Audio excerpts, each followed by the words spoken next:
Senhor Deus, te louvamos, ó Pai, por esse momento, te louvamos por esse dia que podemos mais uma vez aprender sobre a tua palavra e mais especificamente sobre os juízes, ó Pai.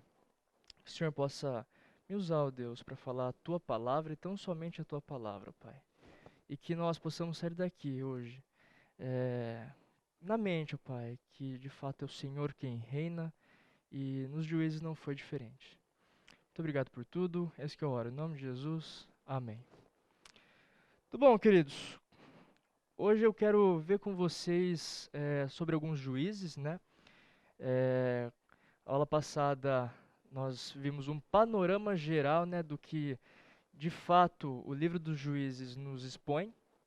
E hoje eu quero começar com vocês mais especificamente nos juízes. Então nós veremos três nesses. Vou tentar falar em 10 minutos nesses três juízes, tá? E depois nós veremos sobre Débora. Então, o primeiro deles foi Otiniel.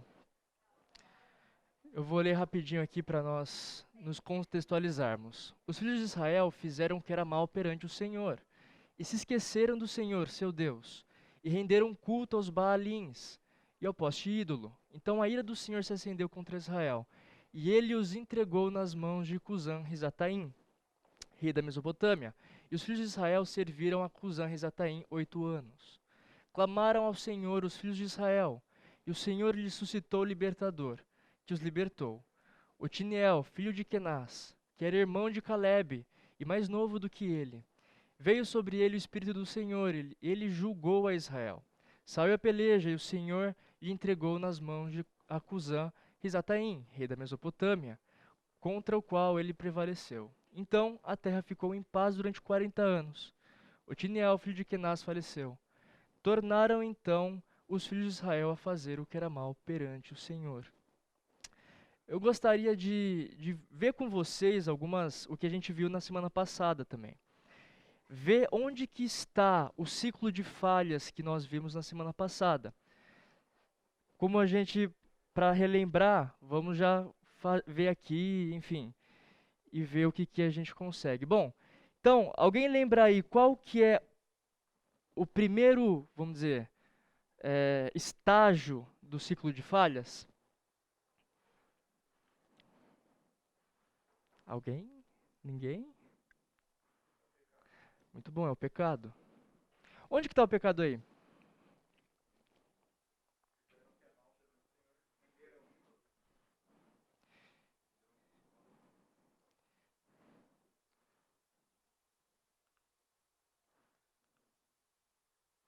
Muito bom. Fizeram o que era mal perante o Senhor. O primeiro estágio aqui, que é o pecado, foi que fizeram o que era mal perante o Senhor. E aí fala, esqueceram do Senhor, seu Deus, renderam culto aos Baalins e ao poste ídolo. E isso foi o pecado deles. Idolatria. Ok, o segundo estágio então qual que é? Muito bom, punição. Onde que está a punição aqui? Muito bom. A ira do Senhor se acendeu contra Israel e ele os entregou nas mãos de Cusã-Risataim. E aí a gente vê que o rei da Mesopotâmia ah, foi e fez tudo o que fez contra a punição de Deus contra Israel por meio do rei da Mesopotâmia foi durante 8 anos. Então a punição de Deus com o pecado da idolatria de Israel foi o rei da Mesopotâmia ir e subjugar sobre eles. Ok, e o terceiro estágio? Seguindo aí os P's. Perdão, onde que está o perdão? Não se esquecendo que esse perdão não é especificamente Deus indo e perdoando a Israel, mas sim Israel clamando a Deus por salvação. Muito bom, eu dei a dica, né? Clamaram ao Senhor os filhos de Israel. Então a gente vê que primeiro a gente vê o pecado que os próprios israelitas fizeram, e depois Deus subjugando. E aí os israelitas vendo, sofrendo, vão e pedem por um Salvador. Nós vemos aqui também um quarto estágio, né, que eu já não, eu vou falar para vocês, seguindo os P's, é a provisão. Onde que está a provisão de Deus nesse, nesses versículos? Muito bom. Senhor, ele suscitou o libertador, que era Otiniel, filho de Kenaz. E por fim, a paz, o sossego. Onde que a gente encontra isso? Muito bom. A terra ficou em paz durante 40 anos. Muito bom. Nós vemos aqui então o ciclo de falhas, e durante esse capítulo 13 inteiro, e na verdade em Juízes inteiro, a gente vê isso. Esse ciclo de falhas, bem explícito. Então, quem Deus usou? Primeiramente foi Otiniel. Otiniel, diferente, assim, na maioria dos juízes nós vemos que a maioria deles era um cara que ia e guerreava, era um guerreiro. O cara ia, fazia o que tinha que ser feito, o que Deus tinha ordenado. Então, primeiramente, Otiniel foi um deles. Ele tinha uma consistência familiar. Vamos abrir aí em Juízes 1, 13.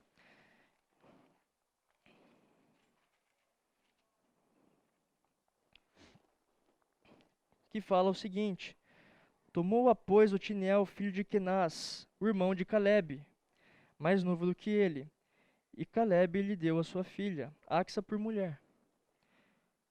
Então, nós vemos aí que Otiniel não veio de qualquer lugar. Otiniel era um cara que tinha sua capacidade comprovada. Não é à toa que simplesmente Calebe lhe deu sua filha. Ele tinha uma capacidade, ele era um guerreiro, ele guerreava. E isso é demonstrado nos juízes. E por fim nós vemos que ele tem uma coragem. Ele demonstra coragem. Ele foi e pelejou contra os mesopotâmicos. E a confiança dele era direcionada. A confiança dele, ele sabia muito bem o que ele tinha que fazer. Ele confiava e ia de fato. Nós vemos também em Juízes que algumas pessoas, eles ficam temerosos. Eles, de certa forma, muitas vezes, não confiam de primeira em Deus. Mas Otiniel foi, ele direciona a sua confiança, que era no Senhor, no que ele tinha que fazer. E na capacidade que foi usada por Deus. Bom, Otiniel então, o inimigo de Otiniel era a Mesopotâmia. Mais especificamente o rei Cusã-Risataim, ou em outras traduções, Cuxã-Risataim. O tempo de opressão foram 8 anos e o tempo de paz foram 40 anos. Nós veremos também que no decorrer dos juízes em si, nós veremos exatamente isso daqui. Quem é exatamente o inimigo, e é muito visível isso, quanto o tempo de opressão que eles passam e o tempo de paz que eles passam também.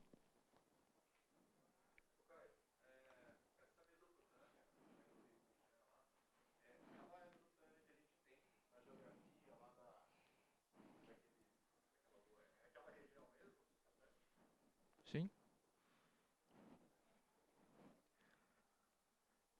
Então, esse foi Otiniel.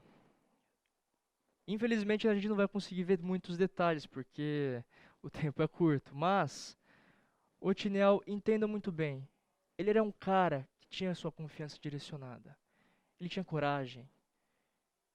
Ele vinha de uma família que direcionava ele também. E veremos um segundo, que no capítulo 3 também fala, que é sobre Eude. Eu não vou ler todo esse trecho com vocês, porque é bastante coisa, mas eu gostaria que vocês lessem Eu vou dar aí uns 5 minutos, Fábio, tá bom? 5 tá bom. 5 minutos. Leiam e tentem identificar também o, o ciclo de falhas.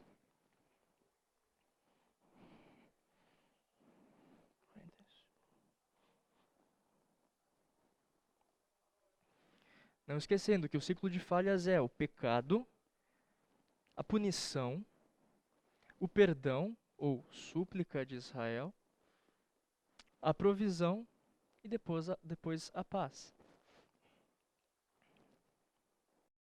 Qual que é então primeiro estágio do, do ciclo de falhas? O pecado. Onde que ele está aqui? Tornaram então os filhos de Israel a fazer o que era mal perante o Senhor. E sempre nós veremos, na maioria das vezes, na verdade, exatamente essas palavras: tornaram a fazer o que era mal perante o Senhor. E a punição? Qual que foi a punição deles?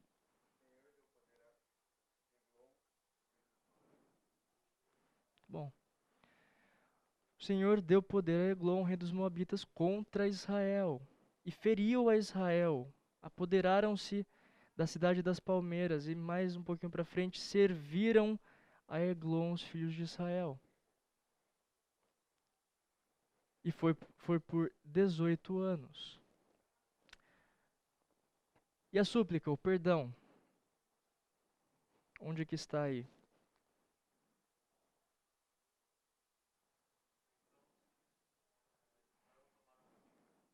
Bom, os filhos de Israel clamaram ao Senhor. Provisão.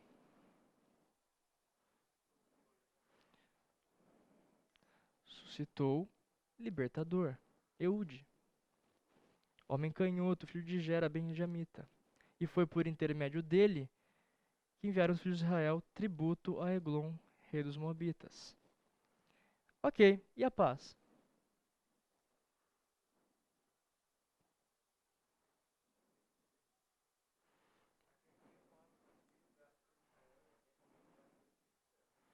Muito bom. Não estava projetado aqui. O Senhor entregou nas vossas mãos os vossos inimigos, os Moabitas. E a paz, por final?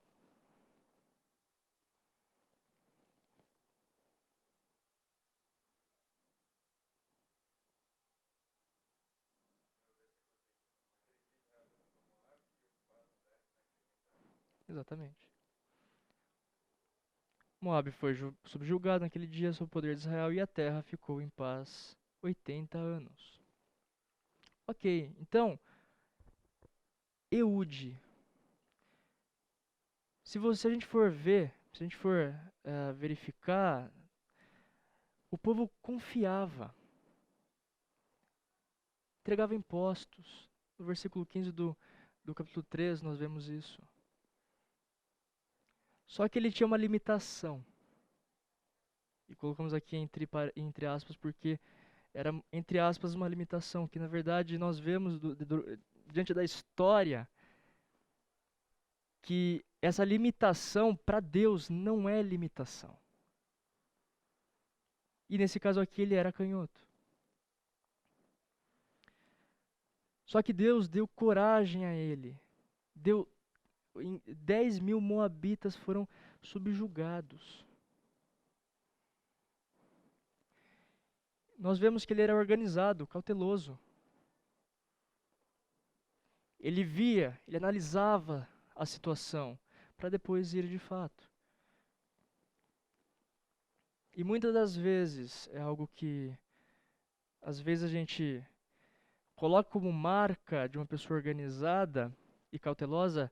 Muitas vezes a gente não vê essa pessoa cautelosa e organizada como alguém corajoso, porque ele não vai direto e peleja. Mas não, faz parte, sim, ser organizado, ser cauteloso, você analisar, ver de fato o que está à sua frente e planejar muito bem. E por fim, ele era espiritualmente dedicado.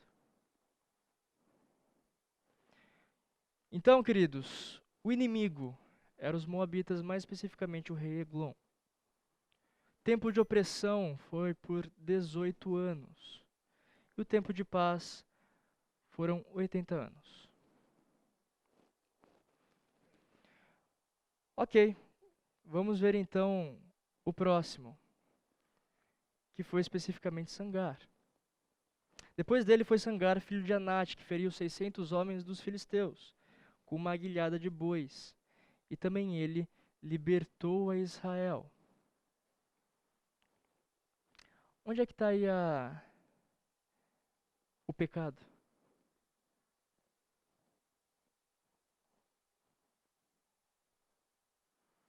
Não tem descrito aqui o pecado de Israel em si.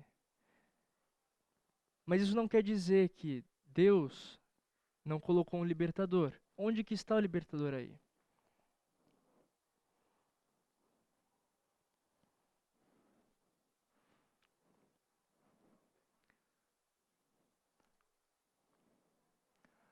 Sangar, quer dizer, a punição, né? Foram os filisteus. E nós vemos que Sangar foi o libertador de Israel.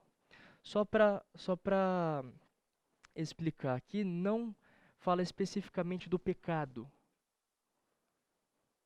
Porque nós vemos o pecado de Israel na época de Eude. E Sangar foi e libertou Israel.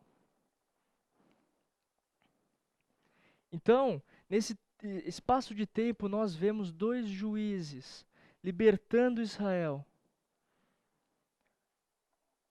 Em um espaço de tempo em que o pecado, praticamente, provavelmente era o mesmo.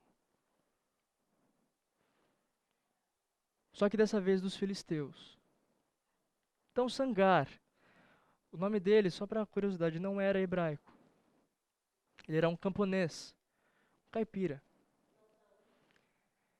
Ele usa uma aguilhada de boi para subjugar os filisteus. E mais especificamente 600 filisteus. Parece até uma história que nós já vimos e conhecemos desde a escola bíblica do Semear, né? Que também foi com os filisteus e também era forte e corajoso assim como Sangar.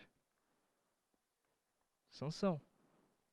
Veremos mais para frente, mas Sangar, ele usa da coragem, da força dele. Uma aguilhada de boi tinha, em média, 2,5 metros. Era pesado. Não era pouca coisa para você ir e usar. E não era qualquer um que poderia usar. Sangar foi e com uma aguilhada de boi, com sua coragem, subjugou 600 filisteus. Então, o inimigo foram os filisteus. Tempo de opressão, não informa. Tempo de paz, também não informa. Esse daí é de umas exceções assim dos versículos em que não é citado o tempo de opressão, não é citado o tempo de paz, como nós vemos na maioria dos juízes. Então, queridos, concluindo aqui, em Marcos 1,17, fala o seguinte: E disse de Jesus: Sigam-me, e eu os farei pescadores de homens. Quando Deus chama, Ele capacita. E está sempre presente. Nós vemos aqui que as características dessas pessoas, em sua maioria, era a coragem.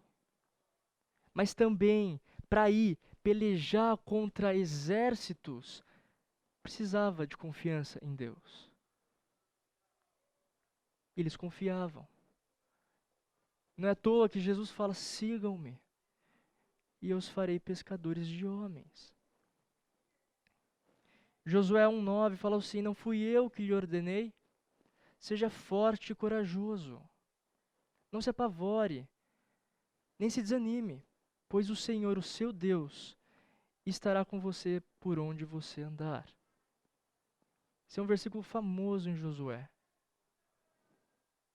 Na iminência dele ir e entrar na terra, ele tem medo. Ele tem limitações também, assim como qualquer um. Mas o Senhor fala: foi você que eu escolhi. Vá, coragem. Sabe por quê? Porque eu vou estar com você.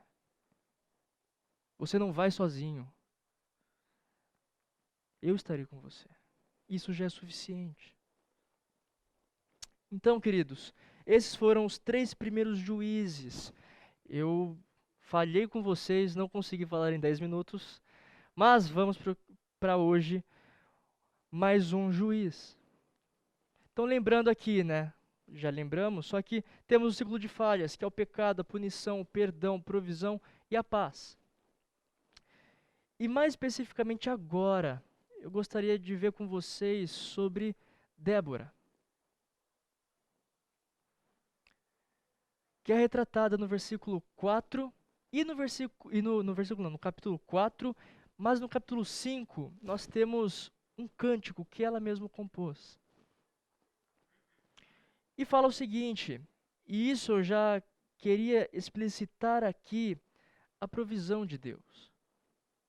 Débora, uma profetisa, mulher de Lapidote, liderava Israel naquela época. Vamos primeiro ver quem foi Débora. E aí vamos ver a história dela mais especificamente, e algumas nuances, algumas coisas que são importantes de nós percebermos. Então, Débora, ela foi a única juíza e profetisa. Era considerada profetisa, porque ela pregava e ensinava a palavra de Deus. E se a gente for ver durante o livro de Juízes inteiro, nenhum outro foi considerado profeta. Mas também ela era juíza. O que isso quer dizer? Quer dizer que ela julgava Israel. Ela dava audiências para julgar questões requeridas pelos israelitas que procuravam a ela. Fossem sociais, fossem questões legais, fossem questões relacionais, ela julgava essas coisas. Aqui só uma curiosidade. O nome dela traduzido era abelha. E ela escolheu Baraque como comandante dela. Vale lembrar aqui, queridos, que na estrutura tribal de Israel, as mulheres ocupavam uma posição subordinada. Só que elas podiam subir a cargos específicos, cargos de projeção. E ela liderou em um cargo de projeção pela força de caráter e confiança em Deus. Se uma coisa deve ficar muito clara em Débora é isso. Ela tinha caráter. Ela confiava em Deus. E nós vemos um dos únicos juízes também, quer dizer, uma das exceções dentre os juízes que não foi, e não foi pela força bruta, pelejar. Ela escolheu um comandante, que foi Baraque. Nós vemos, né, Otiniel, por exemplo, que foi. Sangar, que praticamente sozinho foi e pelejou contra os filisteus. Veremos outros também que irão. Então, queridos, esse é um pano geral de quem era Débora. Uma líder, uma juíza, profetisa. As pessoas confiavam nela. Ela tinha força de caráter, mas sabia que precisava de alguém que ajudasse a ela no que Deus mandou, no que Deus planejou para Israel nessa época. Portanto, o inimigo eram os cananeus. Nós veremos aqui daqui a pouco. O tempo de opressão foram 20 anos. 20 anos cananeus oprimiam Israel. E o tempo de paz foram 40 anos. Quero ver agora com vocês um pouco do ciclo de falhas. Mais especificamente, os 3 primeiros estágios do ciclo de falhas, sendo que o quarto nós já vimos. Primeiramente, o pecado de Israel. Depois da morte de Eude, o juiz, que nós já vimos também, mais uma vez, os israelitas fizeram o que o Senhor reprova. Quando Eude morre e tem a falta de um juiz para o povo de Deus, eles tornam a fazer o que o Senhor reprova. Mais uma vez, não bastou os tempos passados que eles tiveram, eles voltaram a fazer o que o Senhor reprovava. Teve a punição. Versículo 2. Assim o Senhor os entregou nas mãos de Jabim, rei de Canaã, que reinava em Azor. O comandante do seu exército era Sísera, que habitava em Harosete Ragoim. Então, como medida de Deus repreender o seu povo, manda mais outra nação para destruir Israel, para oprimir Israel, mais especificamente Jabim e Sísera, que faziam parte dos cananeus. O perdão aqui, então, Juízes 4:3. Os israelitas clamaram ao Senhor, porque Jabim tinha 900 carros de ferro. Os havia oprimido cruelmente durante 20 anos. Então nós vemos aqui que os israelitas, eles sabiam da opressão. Eles sabiam da força que os cananeus tinham. Falar em 900 carros de ferro é falar que praticamente um exército que só tinha guerreiros e algumas armas não seriam páreos para eles. E nós veremos mais para frente como é que isso é importante na história. Só que, nesses 10 minutos que nos resta aí, antes do intervalo, eu gostaria de explicar para vocês quem foi Jabim e Sísera. Em Josué capítulo 11 fala o seguinte: quando Jabim, rei de Azor, soube disso, enviou mensagem a Jobabe, rei de Madom, aos reis de Sinrom e Aksaf, e aos reis do norte que viviam nas montanhas, na Arabá, ao sul de Quinerete, na Cefelá e na Fodedor a oeste, aos cananeus a leste e a oeste, os amorreus, aos hititas, aos ferezeus, aos jebuseus das montanhas e aos heveus.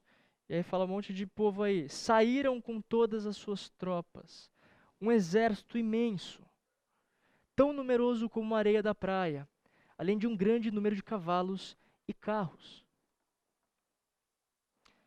Se a gente for ver também mais para frente aqui no capítulo 11 de Josué, há menção sobre Jabim, que era rei de Azor, onde se nota a captura e destruição da cidade pelo exército de Josué. Azor tinha sido queimada pelo exército de Josué na época. O Senhor, colocando Josué e os israelitas, subjugaram, sim, Jabim na época. Eles tinham destruído a cidade de Azor. Só que ela tinha sido reconstruída pelos cananeus. Eles se reergueram de alguma forma. E eles haviam recuperado sim a sua força, a sua hegemonia. E Jabim colocou Sísera como que era um comandante, e sob o comando militar desse capitão, que era mais habilidoso. Nós vemos aqui os equipamentos dos cananeus, que eram muito mais superiores aos dos israelitas. Eles tinham, como a gente vê em Juízes, 900 carruagens de ferro. É muita coisa. É muito forte um exército que tinha carruagem de ferro. O que dirá 900? Isso dava para eles controle, força sobre os locais, as planícies, por exemplo.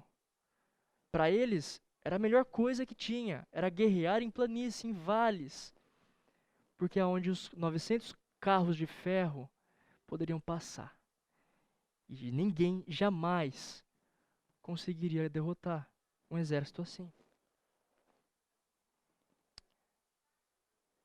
E a opressão a Israel era iminente. E o povo conclui mais um estágio do ciclo.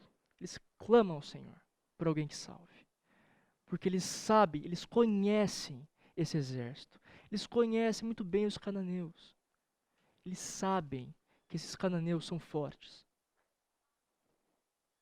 Eles sabem que por eles mesmos não conseguiriam derrotá-los, a não ser que alguém intervisse por eles.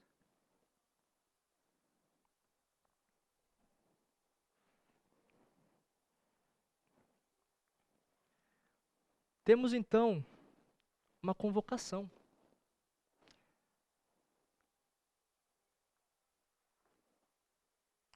No versículo 6 do capítulo 4 de Juízes fala: Débora mandou chamar Baraque, filho de Abinoão, de Quedes e Naftali. Ele disse: O Senhor, o Deus de Israel, lhe ordena que reúna 10.000 homens de Naftali e Zebulon e vá ao monte Tabor. Débora que convoca, desafia Baraque a ir em nome de Deus. A ordem aqui foi clara, não foi simplesmente, olha, se você quiser e achar conveniente, vá. Não. É claro, ela foi clara, ela foi objetiva, vá. Leva o pessoal ao Monte Tabor. Leva os israelitas a esse monte.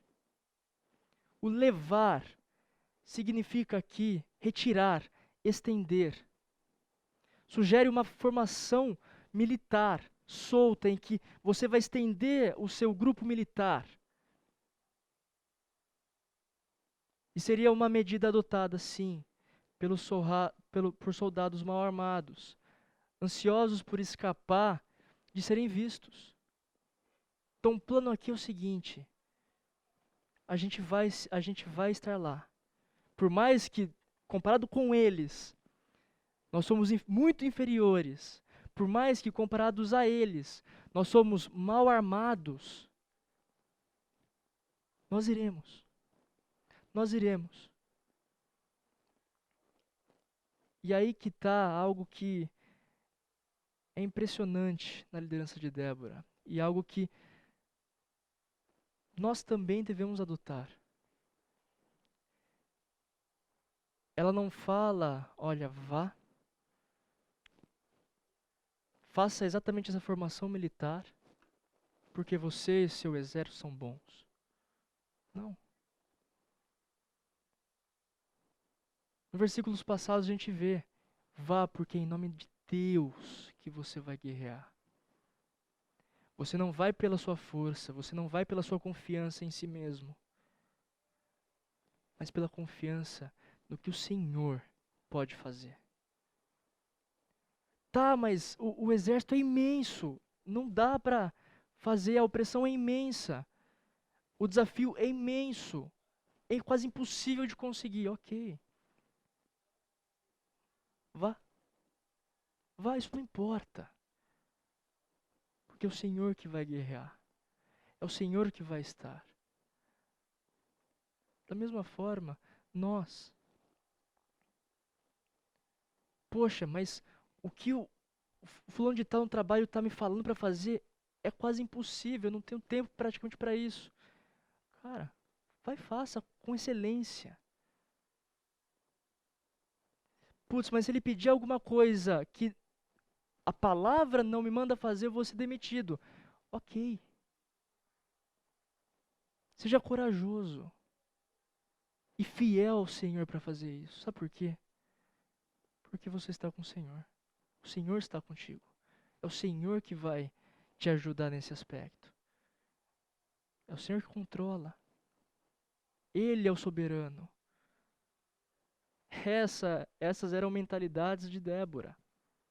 E nós veremos também, depois do intervalo, como é que isso se explicita ainda mais na vida dela e também na vida de Baraque. Agora são 10:08.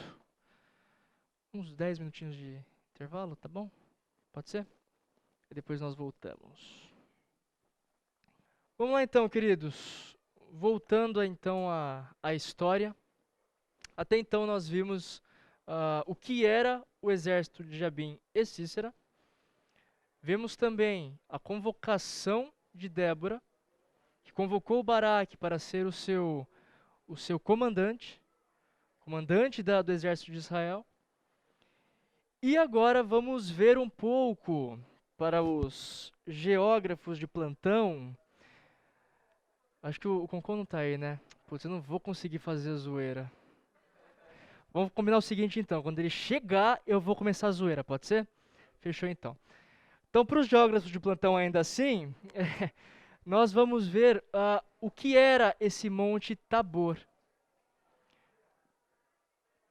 Alguns podem não gostar, mas é algo que é interessantíssimo para a gente entender e até diria importante para a gente ver o que Deus fez na história. Então, queridos, vamos entender um pouco mais. Esse daqui é um mapa simplificado, vamos dizer assim, e para quem adora geodese, né, especificamente, é algo muito interessante, né? Então, assim, gente, eu comecei a zoeira, tá? Para geodésia, porque o Concon já chegou. Então, os geógrafos de geodeu o quê? O Concon?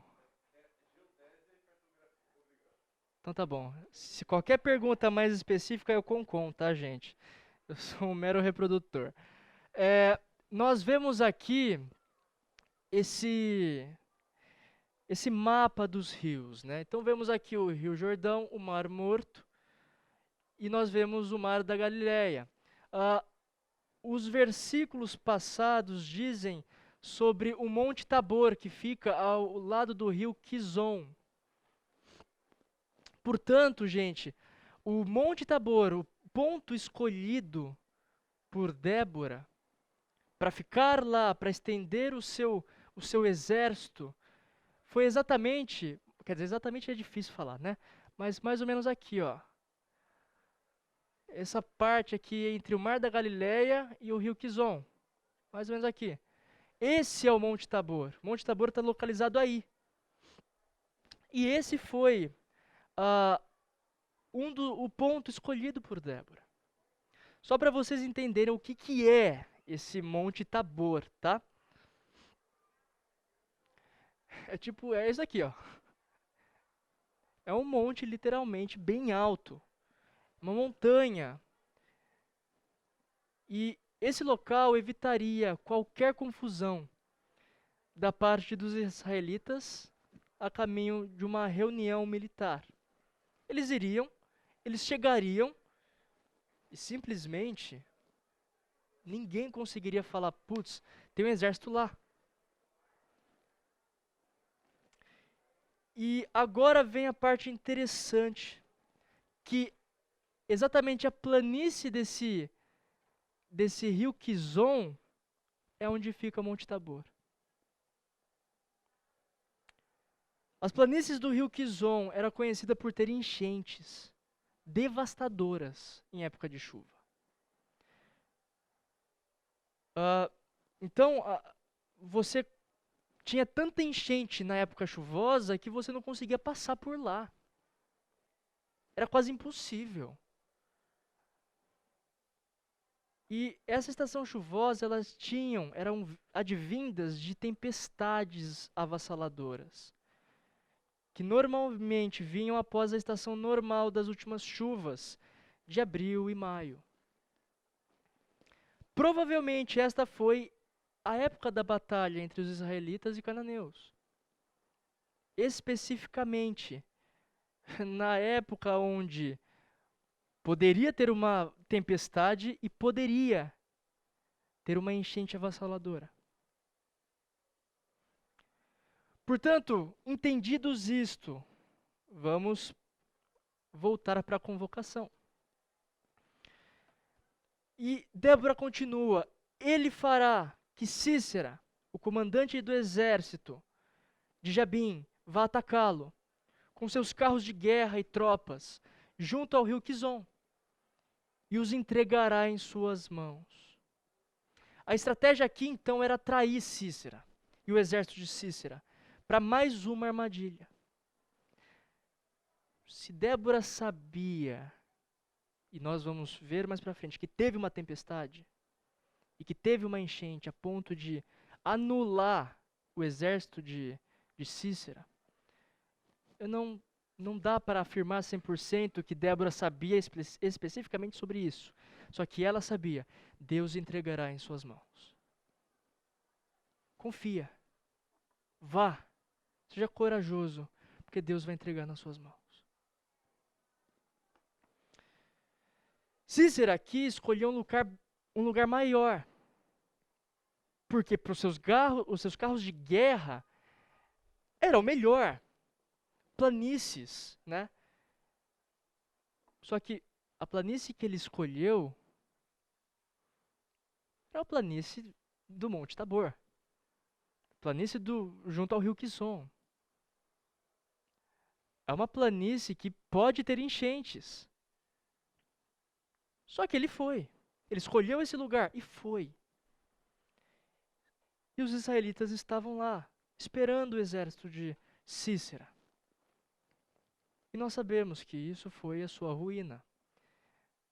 A escolha desse local por parte de Sísera vai arruinar o exército dele, os cananeus.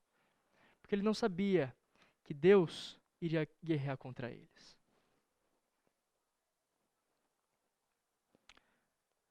E aí a gente entra numa parte que gera muita confusão às vezes e também é muito polêmico. Que é basicamente a atitude de Baraque diante de tudo isso. Muitas vezes a gente escuta, pô, mas cara, Baraque foi medroso. Baraque foi covarde. Cara, na maioria das vezes eu escutei isso também. Mas eu gostaria de também a gente poder enxergar uma outra parte. Versículos 8 e 10 falam o seguinte: Baraque disse a ela: se você for comigo, eu irei. Mas se não for, eu não irei. E respondeu Débora: está bem, irei com você. Mas saiba que, por causa do seu modo de agir, a honra não será sua. Porque o Senhor entregará Sísera nas mãos de uma mulher. Então Débora foi a Quedes com Baraque, onde ele convocou Zebulon e Naftali. 10.000 homens o seguiram, e Débora também foi com ele. Só de ver nisso daqui, nós podemos entender que, de fato, Baraque estava com medo. Eu não quero retirar essa imagem que sempre nós somos ensinados de que, cara, Baraque foi covarde e foi medroso. Ele foi medroso. Ele sabia o que estava por vir. Tanto que Débora falou, por causa do seu modo de agir, não é você que vai ser honrado.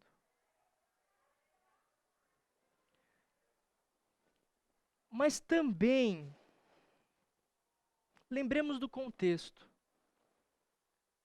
A gente está se tratando aqui de um exército imenso, quase imbatível, comparado a um exército que é considerado mal armado, que ainda não tinha passado por um processo completo de treinamentos. no mínimo, eu acho interessante o que Baraque faz aqui, a atitude dele. Porque assim, ele teve um mesclado aí de medo, mas eu vejo também que ele teve um pouco, sim, de análise, de bom senso. Porque ele vê, ele sabe, ele conhece muito bem o exército a quem ele vai pelejar, a quem ele vai batalhar. Ele conhece. E isso, querendo ou não, o não atendimento, a falta de alegria em falar, tá bom, eu vou. Mesmo sabendo que o exército é imenso, eu vou. A falta de alegria dele em falar uma coisa dessas é entendível porque ele conhece a quem ele vai batalhar, a quem Israel vai batalhar. Ele já tinha analisado, ele já sabia quem eram os cananeus. Isso dá medo. Com, humanamente falando, é compreensível. É compreensível. Diante de muitos desafios que nós enfrentamos, muitas das vezes a gente não vai falar, nossa, eu vou, porque o Senhor está comigo. Muitas vezes a gente fala, cara, eu tô com medo. Senhor, eu tô com medo. Se por mim eu não iria. Mas porque eu sei que é a tua vontade eu vou. Então Baraque aqui tem sim um medo, uma covardia. Mas tem também sim um pouco de bom senso. Cara, eu por mim mesmo não sou páreo. Por nós mesmos Israel vai ser dizimada em minutos. Como é possível? Só que nós vemos também em Hebreus 11:32 que fala o seguinte: que mais direi? Não tenho tempo para falar de Gideão, Baraque, Sansão, Jefté, Davi, Samuel e os profetas, os quais pela fé conquistaram reinos, praticaram a justiça, alcançaram o cumprimento de promessas, fecharam a boca de leões, apagaram o poder do fogo, escaparam do fio da espada, da fraqueza tiraram força, tornaram-se poderosos na batalha e puseram em fuga exércitos estrangeiros. Sinceramente, queridos, ao meu ver, se a gente atribui somente Baraque como alguém covarde sem fé, como é que ele pode ser citado aqui nos heróis da fé? Eu creio que se ele só fosse covarde e sem fé, o autor de Hebreus, ao meu ver, estaria enchendo muita bola de Baraque. Muita bola de Baraque. Mas nós vemos aqui que o autor de Hebreus fala de Baraque, que pela fé conquistaram reinos, praticaram justiça, alcançaram o cumprimento de promessas. E assim vai indo. Tornaram-se poderosos na batalha e puseram em fuga exércitos estrangeiros. Baraque teve medo. Vemos aqui falhas de Baraque. Mas vemos também que, humanamente falando, é entendível o que ele faz. Não que seja o ideal, mas que é entendível. E não só isso. Vemos aqui também outros exemplos de pessoas que foram chamadas para realizar tarefas específicas por Deus e simplesmente estabeleceram limitações, ergueram limitações e falaram: Senhor, eu não quero. A gente vê aqui em Êxodo 4:13, respondeu-lhe, porém, Moisés: Ah, Senhor, peço-te que envies outra pessoa. Deus chamou Moisés para anunciar, para liderar um povo, para sair do Egito. E Moisés fala: Ah, Senhor, eu peço que envies outra pessoa. porque eu não sou capaz disso. Eu tenho limitações. Juízes 6,15, que a gente vai ver mais para frente.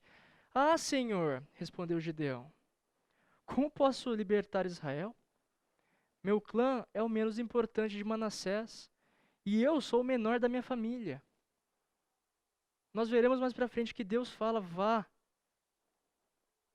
Vocês estão sendo oprimidos, você é o libertador. Vá.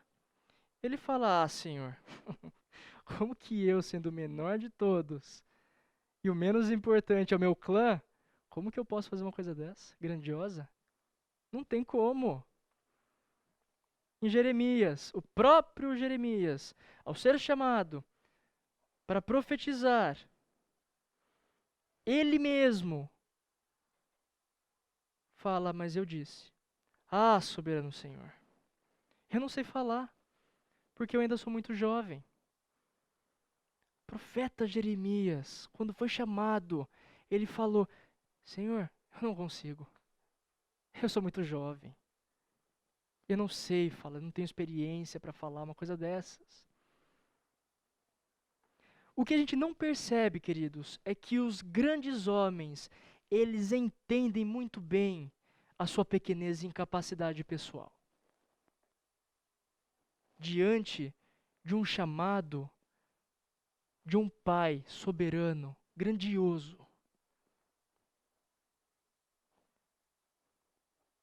Os grandes homens entendem muito bem isso, que são incapazes por si só. E isso traz medo. Isso traz incertezas. Mas a chamada divina nunca é realizada somente pelas mãos humanas. É sempre acompanhada pela provisão divina. Pela provisão do nosso Deus, que é soberano, grandioso e fiel. Sempre foi.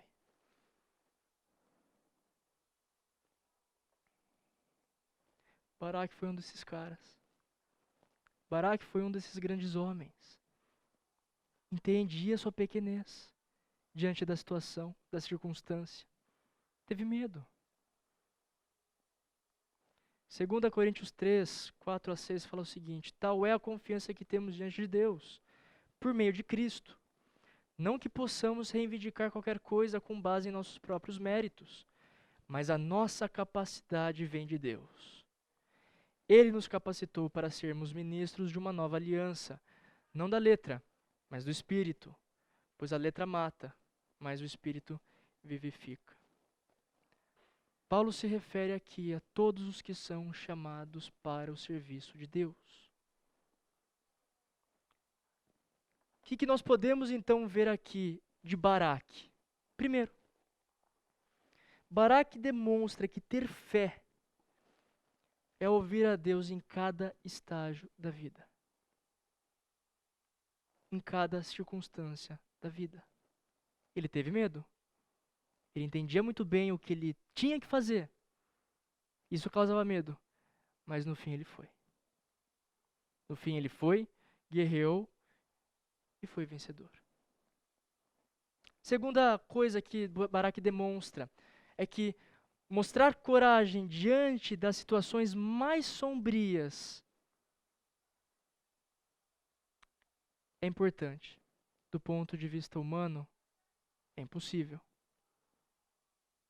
Mas nós sabemos que o nosso Deus faz tudo possível.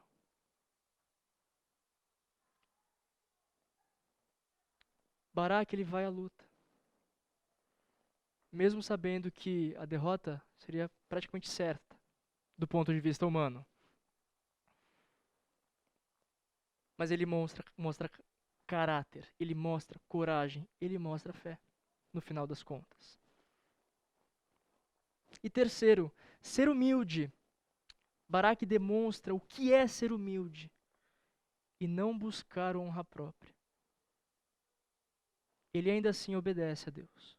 Ele ainda assim vai, mesmo sabendo, e Débora deixou muito claro isso, mesmo sabendo que a honra não seria dele, seria de uma mulher. Ele ainda assim vai.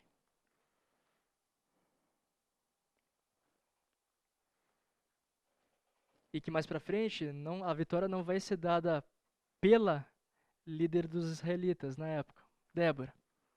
Mas a gente vai ver mais pro final. Só que entra um outro cara na história. Um outro cara que o contexto nos diz que tinha bastante laços assim, familiares, com a família de Moisés. Ora, o queneu Eber se havia separado dos outros queneus, descendentes de Jobabe, sogro de Moisés. Isso é um detalhe muito importante, porque os queneus eram considerados um clã de nômades, ou seja, que a toda hora saíam de seus lugares que habitavam e iam para outros lugares. Isso quer dizer o quê? Que eles viviam em tendas. Mas também, um dos significados do nome de Eber é que ele é aliado. Teoricamente, os queneus deveriam ser aliados de Israel, porque tem fortes laços com Moisés. E continua. Armou sua tenda junto ao carvalho de Zaanim, perto de Quedes.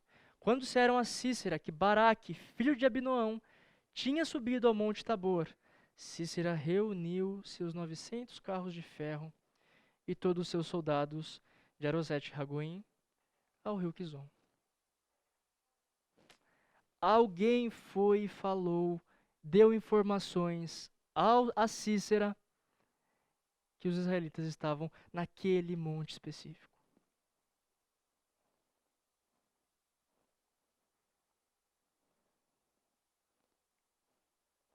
O que o autor dá a entender aqui é que esse membro é de um povo aliado de Israel, desde a época de Moisés, e se moveu para avisar Cícera a respeito das operações militares de Baraque. Cícera, assim, estando bem informado sobre o que estava acontecendo, a movimentação que os israelitas estavam fazendo, ele vai, se organiza e vai contra Israel, onde Israel estava, incluindo sua força total, bruta, e suas carruagens de ferro.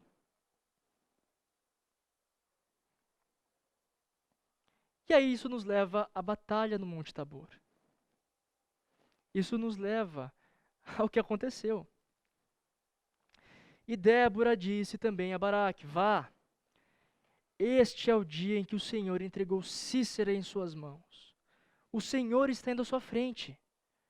Então Baraque desceu o Monte Tabor, seguido por 10.000 homens.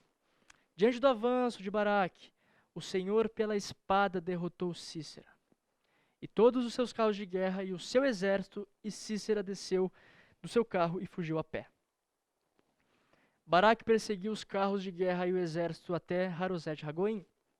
Todo o exército de Cícera caiu ao fio da espada. Não sobrou um só homem. Note, Débora fala para Baraque que o Senhor está indo à sua frente. Isso denota que Débora já sabia que Deus interviria.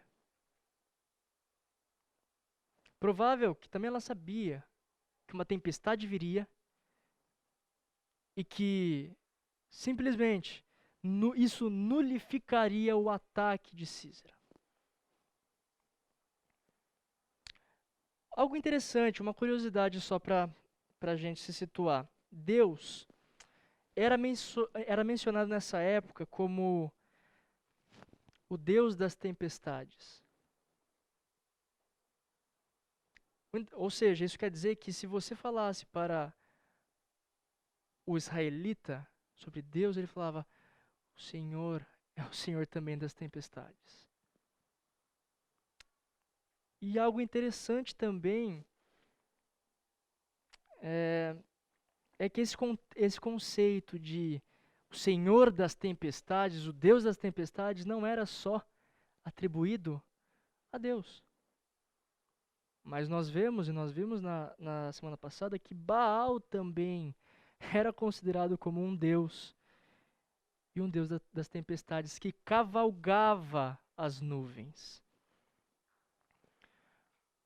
Ou seja, o fato de uma tempestade vir, tanto para os israelitas quanto para os cananeus, demonstraria a atuação divina, seja de Baal, ou seja do Deus soberano. E nós vemos que a tempestade favorece os israelitas, porque o Deus da história é o Deus soberano e poderoso, que sustenta tudo em suas mãos. É Ele quem controla tudo. Não era Baal, era o Deus de Israel, dos israelitas. O que Ele disse aconteceu, porque Ele é o soberano Senhor.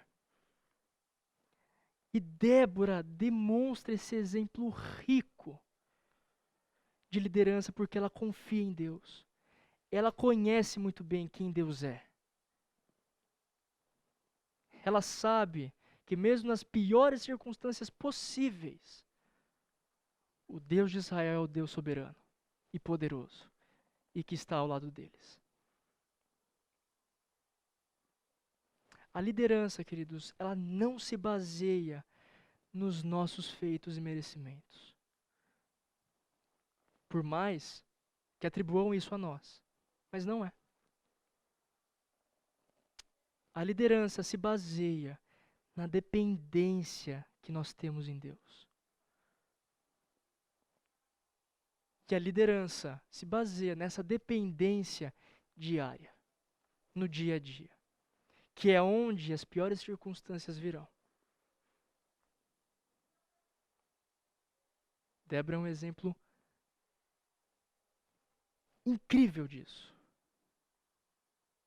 De que mesmo ela sabendo que não vai ser pela força dela, mesmo ela sabendo que não seria pela força de Baraque também, eles ainda assim confiam em Deus. E ela leva Baraque a confiar em Deus. Liderança de uma mulher riquíssima, incrível, que deve ser levada por todos nós. Mas nós vemos aqui que o exército de Cícera caiu, foi dizimado, foi nulificado, e a ponto de não sobrar um só homem. E aí nós vemos a fuga do comandante dos cananeus. Então, após toda a experiência de Cícera, ele fugiu e foi abrigado por uma mulher que,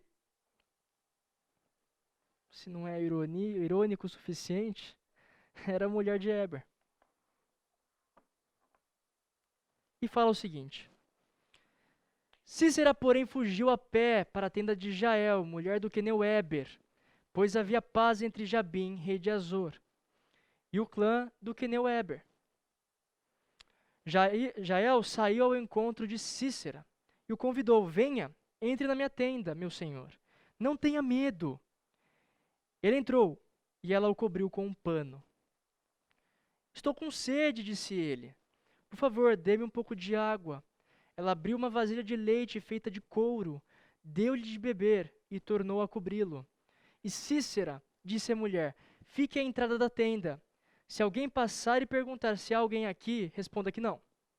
Entretanto, Jael, mulher de Eber, apanhou uma estaca da tenda e um martelo e aproximou-se silenciosamente enquanto ele, exausto, dormia um sono profundo. E cravou-lhe a estaca na têmpora até penetrar o chão, e ele morreu. Baraque passou à procura de Cícera, e Jael saiu ao seu encontro. Venha, disse ela. Eu lhe mostrarei o homem que você está procurando. E entrando ele na tenda, viu ali caído Cícera morto, com a estaca atravessada nas têmporas. Naquele dia, Deus subjugou Jabim, o rei cananeu, perante os israelitas. E os israelitas atacaram cada vez mais a Jabim, o rei cananeu, até que eles o destruíram. Então, Cícera foi ao encontro dos queneus, a quem ele sabia que poderia confiar, e quem o recebe é a mulher de Eber. O destino final dele deveria ser a cidade onde estavam estabelecidos os queneus. E essa mulher o abriga. Essa mulher o tranquiliza, o convence com palavras tranquilas. Venha, entre na minha tenda, meu senhor. Não tenha medo. Só para a gente entender um pouco mais, queridos, a aceitação da hospitalidade na tenda de um nômade era a garantia de uma proteção. Jael falando venha, ela simplesmente estava falando, eu vou oferecer proteção total. Por quê? Porque entrar na tenda de uma mulher, principalmente se for casada, era proibido. Não se podia fazer uma coisa dessa. Ou seja, era protegido por quê? Porque sabia-se que ninguém poderia entrar lá, a não ser o marido dela.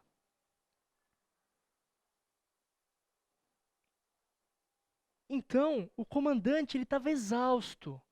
E uma mulher nômade, que ele sabe que era lá que iria encontrá-la, fala, venha, vem pra cá, deite-se aqui.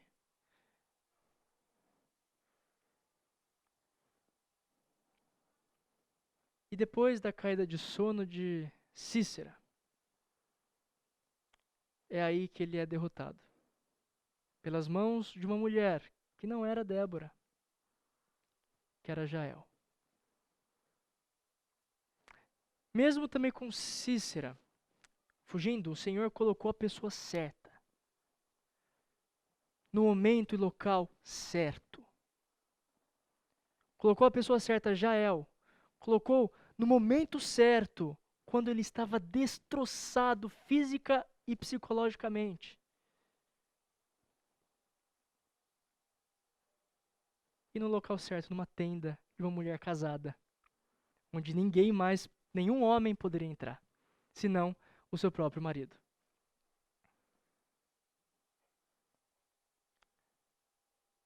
Só que até aí também nós temos uma outra peculiaridade, que ela mata Cícera. E também você maltratar aquele que você convida para a sua tenda era proibido. Percebam, Jael é colocada aqui como usada por Deus. E ela faz, mesmo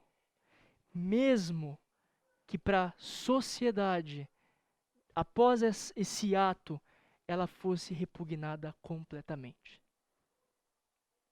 Ela vai e faz. Mesmo sabendo que para a sociedade ela seria uma abominação. Porque fez algo proibido pelas regras de hospitalidade da época.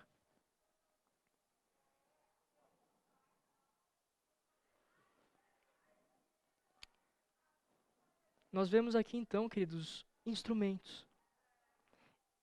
Instrumentos usados por Deus. Foi o Senhor quem falou a Débora, e por meio dela, foi o Senhor quem se adiantou a Baraque e deu vitória. Foi o Senhor quem entregou Cícera nas mãos de Jael. Aqui a história não é de Jael, não é de Débora, tampouco de Baraque.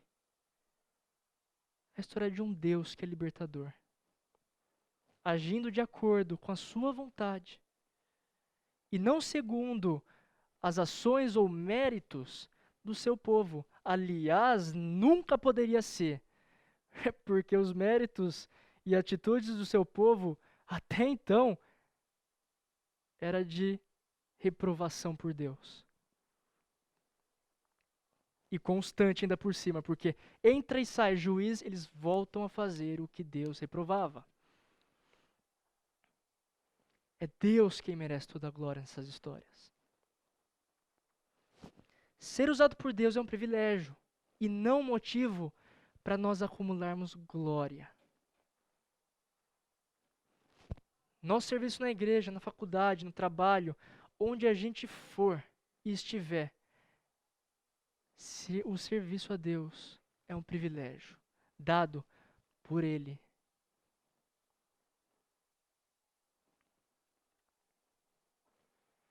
Finalizando então o capítulo 4, queridos. Gálatas, capítulo 1, fala o seguinte, nos versículos 3 ao 5. A vocês, graça e paz da parte de Deus, nosso Pai, e do Senhor Jesus Cristo, que se entregou a si mesmo por nossos pecados, a fim de nos resgatar desta presente era perversa, segundo a vontade de nosso Deus e Pai, a quem seja glória para todo sempre. Amém. A salvação é a obra absoluta de Deus. É a Ele que pertence a honra e a glória, assim como nosso serviço. É a Ele a quem pertence a honra, a glória, por tudo que nós fazemos. Seja no Connect, seja em discipulado, seja onde for.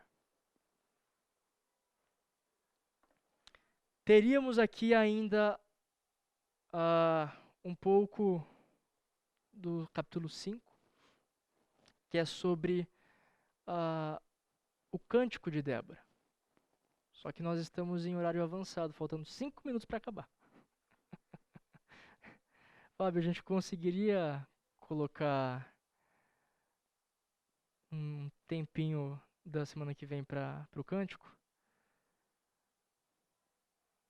Então tá bom. Então semana que vem nós vemos o capítulo 5 de Juízes e veremos também o restante dos outros juízes, do outro juiz que será retratado semana que vem.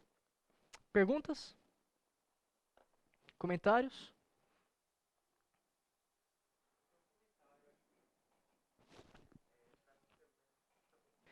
Uma coisa que é muito interessante também é a gente ver que esse ciclo de falhas é Deus agindo. Não é porque Jabim quis um dia fazer isso. Não, porque Deus colocou para que Israel fosse subjugado. É Deus quem permite o pecado de Israel. É Deus quem subjuga Israel. É Deus quem promove um Salvador. E é Deus quem promove a vitória.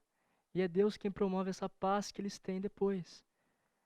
É algo que vocês conseguem lembrar de alguma história que explicita isso ao seu máximo?